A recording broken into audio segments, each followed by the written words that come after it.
Excuse me, Captain. I've just gotten a report of a dead body being pulled out of the river. Thank you. A dead body? Now there's something I can sink my teeth into.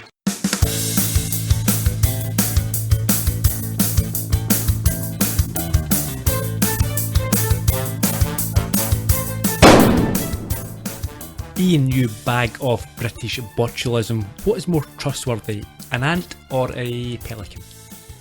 Oh, I would say an ant. They have to be trustworthy to work as a team the way they do. Pelicans are more sort of lone wolves. Good answer. Like it. Bit of thought went into that. Yeah. How are you? I'm in fine fettle this week. How are you, Jenny? Yeah, pretty decent. Weather's getting warmer, getting to the summer. It is a touch warmer.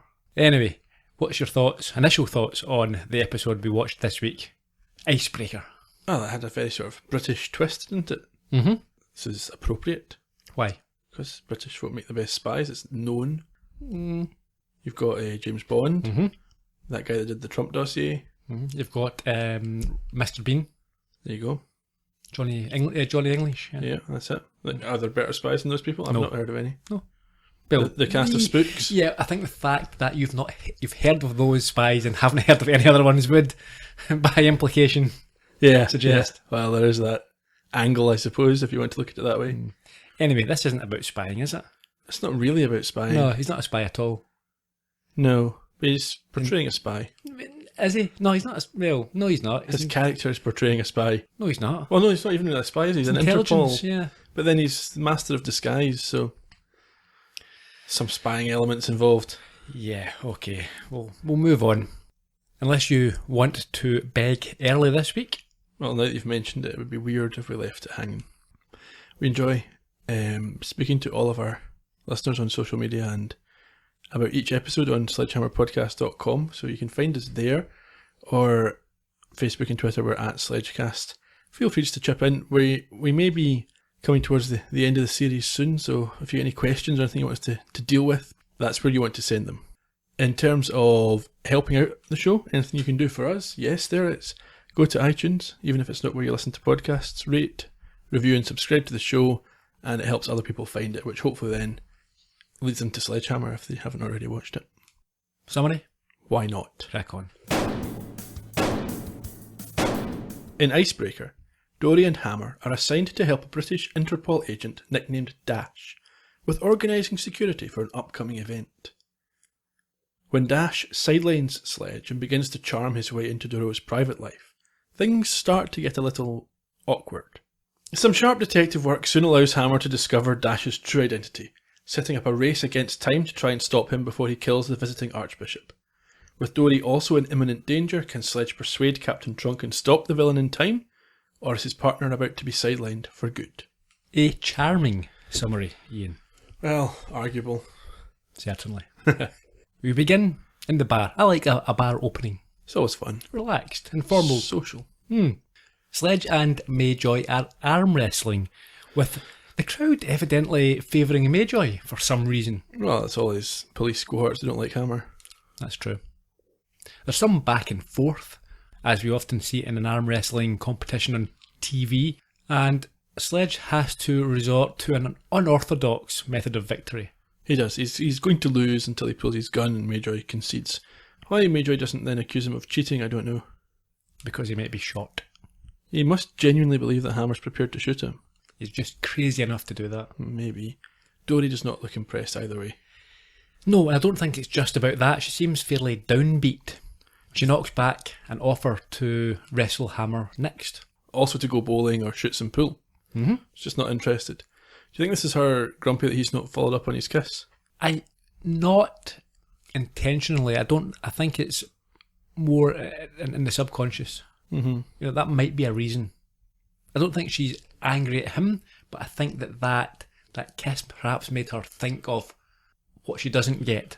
Sure. I mean, it certainly is otherwise quite convenient that she happens to be in that mood in this episode. Yeah.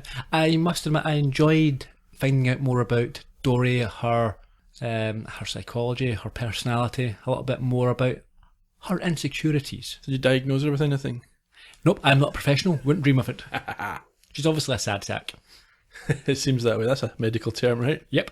Hammer tells her that they're buddies, they're partners, and they're supposed to act like buddies, and she doesn't feel like being a buddy. No, she would rather go home.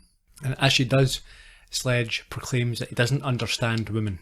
I think that's well known. He says, can't live with them, can't live with them. Yes. Over to Trunk's office. I think this must be the next morning. I assume so. Dory, however, perks up when Trunk introduces them to a Lionel Dashman. Oh, Hammer, Doro, this is Ronald Dashman. The Lionel Dashman? Please. Just call me Dash. Call me Dory. Call me irresponsible. Mr. Dashman is a special operative from Interpol. Well, that's one of those countries in Europe, isn't it? Sledge, Dash is the top anti-terrorist in the world. I'm well acquainted with your exploits due to my own anti-terrorist investigations. Yeah. Well, Captain, what are we doing here besides talking about what a great guy Dish is? Dash. Now, at the present time, I'm on the trail of an international terrorist known only as the Pelican. The Pelican? Shut up, Hammer. Yeah, but I mean, the Pelican? Thank you, Captain. My contacts have informed me that the Pelican plans to assassinate the Archbishop of Costa Pobre tomorrow night. Most probably as he makes a speech at the Commander Hotel. It's my duty to stop him. Okay, is it Lionel Dasham or Dashman? Yeah, Trunk definitely says Dashman, but IMDb has it as Dasham, so I'm not sure. We can interchange them. I'm just going to call him Dash. Yeah, that's what I've referred to him. That's no problem then. Okay, let's move on. Dash then reveals all they know about the Pelican's appearance, and he produces a piece of paper. Which is blank. I think I have to side with Sledge when he thinks the Pelican's a ridiculous name. Mm-hmm. I mean, how many international villains do you know of in real life that are named, other than Carlos the Jackal? I was going to say that. How many do you know that are named after inanimate or animals? You have the Cobra. From Gladiators? Nope. Not heard of the Cobra? No. Okay. I can't say any more. Oh, okay. I mean, some of them get nicknames like after the fact. Yeah, but if you have a nickname, again, that's like the spy thing, isn't it? People, a hitman, you shouldn't know anything about them. Yeah. You shouldn't even know it was a good hitman would not necessarily make it look like a hit. So it would be an accident or something else, you know, and you wouldn't know that a hitman had actually performed his work. It's not all sniper rifles and Doesn't leave a signed bullet by the side. poison umbrellas and that type of thing. Or recently the North Korean fellow got the poison injections and so on in the airport. We cannot speak about that. Okay. What happens next? Trunk puts Dashman in charge in terms of the security for the visiting Archbishop's speech. Now, you can immediately understand that Sledge would not be happy with that. Yeah, no, he doesn't. He's okay taking instruction from Trunk, but he's not going to take it from some, limey weirdo. No. Dash has produced, and this reminded me of Doc Brown, Right. a model of the conference room, the conference hall at the hotel, and tells them that the Pelican is a criminal mastermind who can assume any identity. Well, first of all, I immediately thought, does that mean that Dash is the Pelican? And secondly, the model reminded me of just a few weeks ago in Death of a Few Salesmen when she had the model Carlotte. Mm-hmm. And Hammer played with that as well. It also reminded me of a model Alamo that they have in Deep Space Nine. Similar. Okay, I'll take your word for that. Sledge clearly has his nose out of joint, and it is made worse when Dash invites Dory to personally assist him in scoping out the hotel, while Sledge has to remain in the precinct doing nothing. Yeah, I would have thought Trunk might have had an issue with that as well. I'm quite surprised that he didn't. That seems a waste of resources. Why do you think, knowing that what we know Trunk knows about Sledge, do you not think Trunk might have been on the side of Dash and thought, yeah, it's probably best to keep Hammer out of things here? But if he thought that, he wouldn't have allocated him to the job in the first place. He's got lots of other police officers he could have put on it. Fair point. Over to the hotel. They're not happy about the numerous exits, and Dory impresses Dash by insisting on having master keys to all the rooms. And Dash says that her intelligence is matched only by her beauty, and rather than being repulsed by this slimy, horrible line She says, thanks for noticing. It's unbelievable. Yeah, we can discuss this relationship in a little bit more detail as it progresses. But, yeah, it's unlike Sledge. So she's saying thanks for noticing, basically saying, yeah, because Sledge would never have complimented me in that manner. Sure. Quite rightly. Yeah, that's unprofessional. Yeah. She's clearly smitten. And this is the second time we've seen that Dory, at least initially, can be charmed by a dubious character. Remember, it was Sledge's brother. Yes, smooth-talking, dodgy Yeah. fellow. Anyway, they continue to get on very well, and Dory invites him back for a home-cooked meal. Well, she's continually wanting Sledge to invite her for a home-cooked meal, so it's obviously an event that means something to her. She's only met this guy that day. Literally about an hour or two ago. Back at the precinct. Sledge is at a loose end, and how is he passing his time? He's set a whole lot of things up on his table. I think it looked like gun cartridges, possibly, Yeah, and it a was- grenade at the end. He's doing a domino run. Yeah, ammunition domino, brilliant. Trunk sees this and he reckons that Hammer's upset, not because he's been left behind, but because he's jealous. Yes. He furiously denies this. He's only ever been jealous of one man. Custer. We'll have to have role models. He went out guns firing, I guess. Daly then enters the scene to report a dead body has been pulled from the river, and that was the clip we heard at the top of the podcast. That's right. Sledge perks up at this. He says, come on, Captain, you know dead bodies are my life. That is absolutely brilliant, isn't it? Yeah, because Trunk, is telling him you've been told to stay here. Yeah. And he lets him look into it. So he goes down to the riverside and speaks to Norman. Yep. Hey, I love a bit of Norman Blades. This is one of the better exchanges with Norman. Okay, so tell us what happens. Well, they discuss the victim, and as usual, Norman points out that he's dead. Which just seems to be kind of a trademark for him. Well, in fairness, this is a professional. Dory last week, or was it last week or 2 weeks ago? Yeah, she diagnosed Hammer as dead. Mm-hmm. So this is why you need a professional with That's qualifications to pronounce death. He has. He points out that this one's really disgusting, and if he weren't a coroner, he'd be sick. And Sledge points out that you have to be sick to be a coroner in the first place. Which seems reasonable. Yeah, it's a very unique position, isn't It's it? a niche field of interest, isn't it? Yeah, there's not too many people who would be up for that type of I mean, work. there can't be that many kids that grow up saying, oh, I can't wait till I'm older, I want to be a coroner. No, I would suggest that if your kid has that as a goal, a career, that's the type of kid that you want to start keeping a very close eye on. They tend to be the ones that turn out to be Ted Bundy or something like that. Well, that's you diagnosing again. Yeah, I am. In this case, I am. Any kid who wants to be a coroner, watch out for torturing animals and setting fires and that type of stuff. It's only going to lead down. Pointing their magnifying glass at ants and stuff like that. It's not a good sign at all. Putting salt on slugs. Blake then suggests that the deceased was a foreigner due to his clothing. And Sledge responds, how? All his clothes are foreign. They say made in Taiwan. I like that. And we head over to Dory's place. This is a terrible scene.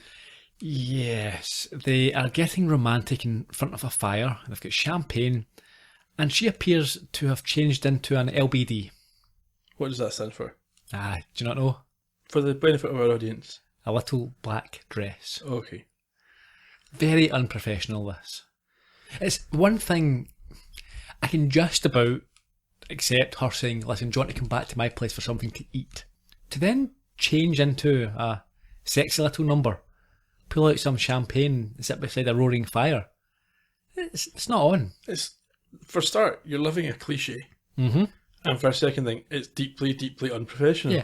And desperate. And yeah, well, desperation is certainly a key word in this episode. But it's unprofessional because of what actually transpires. This is why you shouldn't when you don't know someone and you're in this line of work. Yeah. There's a reason why you don't do it. And she's deeply disparaging about Sledge as well, for no good reason.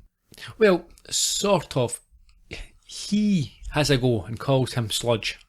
And she sort of stands up for him. Not really. She says she cares about him, but their relationship is strictly professional, which isn't really true. No. And she says he's a good cop and then corrects herself and says he's not a good cop, which probably isn't true either. He's done pretty well. If we're looking at how cops should act, then he's not a good cop. He doesn't go by the book, but he's a successful cop. Well, you can say he's an effective cop. That doesn't mean he's a good cop. And she said she's grown accustomed to him, as if he's like an acquired taste. He is an acquired taste. But she doesn't. Most people could not have Sledge as a partner. But she doesn't say it in an affectionate way. She's obviously just trying to get off the subject. Yeah, because she wants one thing. She wants Adam's aunt. And it seems out of character. Does it? I think so. A few times, certainly in season 2, we have noted her being, you've called her needy before, and we've noted her looking for or expecting compliments, or certainly suggesting that she would be open to them. Yeah, but when she's working, she's so confident and, in control, knows what she's about, makes diagnoses of things that she's no qualifications to make diagnoses of. Unprofessional. But still confident, and here she kind of flips completely into this sort of submissive, we used the word desperate earlier. It's not attractive, really, is it? But I wouldn't mind being in Dash's position. Well, as an international criminal. Yeah. He backs off, though, when she tries to kiss him. Yes, he says he can't commit due to the job. He's in a different city every night, and this is why he is a single man, and he puts on a good show. Yep, and she suggests making the best of the time they have. Yeah, that's a little bit desperate and a little... Well, in fairness, she's proactive. She's going after what she wants. Certainly entitled to do that, but it's just all a bit... She's showing a lack of judgment, isn't she? I mean, ultimately, it's up to Dory. She's an adult. She can make these decisions for herself, but she doesn't seem to be making good decisions. No. They kiss. And as they do this, we cut to Sledge arriving outside her door and overhearing part of this conversation. Yeah, but I don't know what it was that he heard that made him think she was in trouble. I don't think he thinks she was in trouble, other than romantic trouble. So he just wants to break it up. I think he's jealous. Well, he barges in with his gun drawn. Yeah, it reminded me a bit of... Yep, Trunk and his wife. Yeah. Mm-hmm. Dory is rightly outraged now. Leaving aside her own judgment, this is unacceptable behaviour. Oh yeah, absolutely. He's out of order. Yeah. And after questioning Dash's sexuality, Sledge receives a knockout blow from him. He does, which is quite surprising from such a slight man. Oh yeah, but he's a highly trained something or other. No, he's not. Yeah, well, clearly he is. Well, he's an international villain of some kind. He'll have done international villainry. That's probably got a physical element. Yeah. It's a bit awkward, that, wasn't it, really, that whole scene? I had to actually fast forward part of that scene. I couldn't sit through it all. So it's the next morning, the morning after the night before, and Dory is obviously not in the best of moods with Sledge. You're not still upset about that little incident last night, are you? Little incident? You barge into my private apartment like Rambo in heat and proceed to ruin the first romantic evening I've had in years? Because of you, Dash left. How dare you interfere with my personal life? Come on, Dero, you're not supposed to get involved with people you work with. Besides, you gotta be suspicious of somebody who's so perfect. Maybe he's married. Think about it. Oh, is that so? Well, why don't we just retrieve his files and both of us will find out. Fine. Fine. Lionel Dashman, age 36. Single. Instrumental in averting coup. Single-handedly prevented terrorist bomb attack. Received total of 16 citations for heroism. So he got lucky once. Big deal. Further information classified. No access. Ah, yes. I can break that code. Couple of things. She can break the code, but out of all the things we've seen in every episode of Sledge Hammer so far, that has to be up there with some of the most unbelievable things. The internet work or the computer work? Yeah, the computer work. I can break that code. Tap, tap, tap, tap. Yeah, I've broke Interpol's security systems. And also, would a police department, would San Francisco police have access to the personnel files of Interpol agents? And would Interpol list their agent's marital status? Here's who to kidnap if you need a hostage to influence our agent. Yeah, nonsense. Anyway, she does manage to break this code, and we find out that Dash is working undercover as Icebreaker. That's his code name, yeah.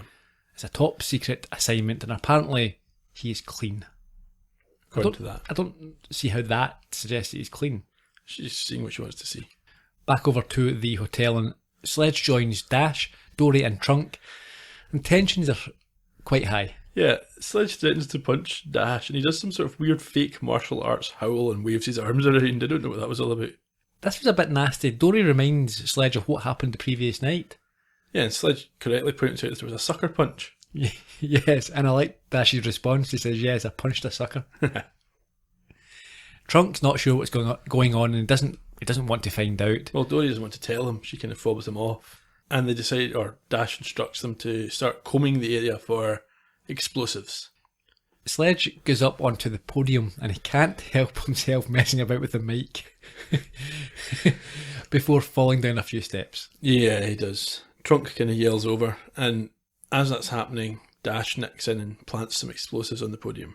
Yes, he appears to inspect it before discovering a bomb where Sledge had just apparently been looking. Yeah, and Sledge correctly asserts that this bag of British botulism has planted it. To make him look bad. This obviously is before Botox became popular, because that's no longer an insult. You pay a lot of money for that. Absolutely, a bag of British botulism, that could be Simon Cowell. Yeah. Dory appears embarrassed for Sledge. She does. And Trunk as well. At this, Sledge reaches for his gun, and the result of this is what? Well, Dash says he's emotionally compromised and sends him home. He's dismissed. Trunk goes along with that, yeah, and Hammer leaves. Yeah, if you're about to pull your gun on a colleague. He does it all the time. Yeah, but that's internal colleagues. They're like family. Mm-hmm. So we're back at the precinct. Sledge is pacing. Did you like this? RESPECT thing. Yeah, that's what being a cop means to him. At least he spells it right. Yeah. Mayjoy's got some critical information. Yeah, but it takes Sledge a while to put two and two together. Apparently the body that they found at the riverside has been ID'd as an Interpol dude, codenamed Icebreaker. Yes. And as I said, it takes Sledge a few moments to put the pieces together, and then he realises what? He figures out that Dash is the Pelican. He does. And we quickly cut to the hotel corridor. Yeah, coincidentally, Dory also figures out that Dash is the Pelican around about the same time. She has this conversation with him, and she uses the word Icebreaker and then apologises for outing his codename. It doesn't make any sense. It doesn't make any sense, because if this was your codename and you're undercover, you would pretend not to know what it meant. Yes. So the first person that says Icebreaker to you, you don't go, oh, okay, yeah, I'm a spy. Yeah. But she's obviously found this compelling. He doesn't know his own codename, he's a fake. But he knocks her out. Very vicious, isn't it? He punches a woman full force in the face. Yes. Undermining what he goes on to say later. Yeah, it certainly does. Anyway, the event's starting, and Hammer arrives and explains to Trunk, who believes him. He doesn't actually need much persuading, does he? He kind of just takes it on board. So the Archbishop, he's about to arrive at this point. Did you think the Archbishop was a sort of stand-in for the Pope? Would the Pope address a hall like that? No, But I didn't think it was an Archbishop. Which Archbishop's important enough to be worth assassinating? Lots of them are. I mean, I assume I say a Catholic Archbishop, but if you get the Archbishop of Canterbury over here, is very well known. What would be the purpose of assassinating the Archbishop of Canterbury? They just appoint a new one. Same with the Pope or President. Yeah, but that's different because they're figureheads, I suppose. An Archbishop would be the highest political figure in that country. In the States, you would have an Archbishop who is the head of the Catholic Church in the United States, a very important figure in... We'll go with that then. This one's had some martial arts training. Anyway, we'll come to it because that's not happening. He's just arriving. We cut to Dory in the cupboard, and she groggily wakes up, and what does she do? She figures out where she is and then kicks the door down right on top of Sledge. Yeah, one of her infamous or famous high kicks. Absolutely. She's angry. Furious. She wants to get revenge. She's basically saying, he's mine, let me take him down. So she's off to look for Dash, and Hammer goes to protect the Archbishop. Yes, the Archbishop is introduced, and we see Dash up on a lighting gallery assembling a gun. Yes. And seeing the danger, Sledge runs across several tables and jumps and tackles the bishop, who is stronger than he would appear to be. Yeah, he's like a brick wall. Yeah, Sledge bounces off him, and they end up wrestling each other in an unconventional end of episode fight scene. Yes, and one of the Archbishop's colleagues immediately jumps into action as the referee. And they both go for a pinfall. but neither of them is successful. And as this is going on, Dory catches up to Dash. Yes. And emotionally, or I should say that before that we see Sledge eventually drag the bishop by the heels, by the legs to safety. Yes. And we see an emotionally vulnerable Dory. And she partially falls for his nonsense again. He's just punched her in the face. Mm-hmm. And he tries to smarm his way out of this. He really does like he's going to quit assassinating people. It just so happens that his job leads him to go around the world killing folk. Yeah, and he asks her for help in escaping. Yes. Knocks her gun away, blowing his story wide open. And they struggle around the light on the rig. Mm-hmm. Which results in Dash being thrown from the rig onto the tables below. Yes, but not killed. No. He's arrested. He is. So we head back to the precinct for this week's epilogue, and it's late at night when Sledge catches up with Dory. So what are you doing here so late? Nothing. Cross-referencing some files. Suppose you're here to gloat, right? Okay, go ahead, say it. You were right and I was wrong. Oh, go on, rub it in. Now tell me all about how you knew this guy was no good for me and you tried to tell me and I wouldn't listen. Okay, I'm an idiot. I made a fool of myself. Just say what you have to say and get out, okay? Well, what I was going to say was, if you're not busy, would you like to go bowling, buddy? I could beat you any time, bud. You and what army? That's a nice ending, isn't it? A very nice ending. A very sensitive Sledge. Yeah, he's obviously sees that his partner needs something and he's going to be there for her. Mm-hmm. Really liked it. Yeah. Good guy again, Sledge. When he was mistreated, as we've seen several episodes, he's actually in the right, and we could discuss the fact that when Sledge accused Dash of planting the bomb, Nobody believed him. no, took the side of a stranger immediately. Absolutely. And he doesn't really seem to hold it against anybody, Sledge. And what he could have said, yeah, sorry, Dory, you don't believe me, but Trunk Captain, Dory was having a fireside romantic meal and a bit of a session with Dash last night, so her judgment cannot be, it's clouded. And Trunk's going to say, oh, you're just jealous, shut up and get out. Yeah, but he never says any of this. He doesn't bring that unprofessionalism up. He doesn't. No, he wouldn't want to get Dory into trouble. No, I don't think it would occur to him to start talking about that. Nice guy. Seems to be. We heard just at the end of the clip there, she is delighted at Sledge's sensitive side and responds by giving him a small kiss. She does. He grimaces. Now, did you hear that? He grimaces at first and she walks away before quietly saying to himself, Wasn't so bad. yeah, Yeah. that was nice. Little touch. Development. Ooh. Mm-hmm. Indeed. And there we have it. This week's episode. Thoughts? It wasn't like a laugh a minute sort of riotous caper, but it was quite good. That's right. But I think the reason for that is it was touching again on the relationships. It was developing or giving us more, as I said, insight into Dory's character. So I like those episodes where it digs a little deeper. It's not as superficial, and Absolutely. there were some nice laughs in there, some great lines. Mm-hmm. But it was more of a more character driven. Fair enough. So yeah, top episode for me. I thought it was good. I really thought it was good. So will we move on to chat through some of the production information? Do you have any of that? I have some. Oh, that's helpful. 10th of December 1987 was the original air date, and a trio we've seen before, Bill Bixby, Mark Curtis and Rod Ash were at the helm, obviously Bixby being the director. Guest stars, only have two to chat about this week, Okay. but two big ones. Let's go. Adam Ant played Lionel Dash, as I'm sure we're all aware, born in 1954. Real name? I thought it was Johnny Depp doing it. It was Adam Ant. Ah, His real name, Stephen, Samuel, Kevin.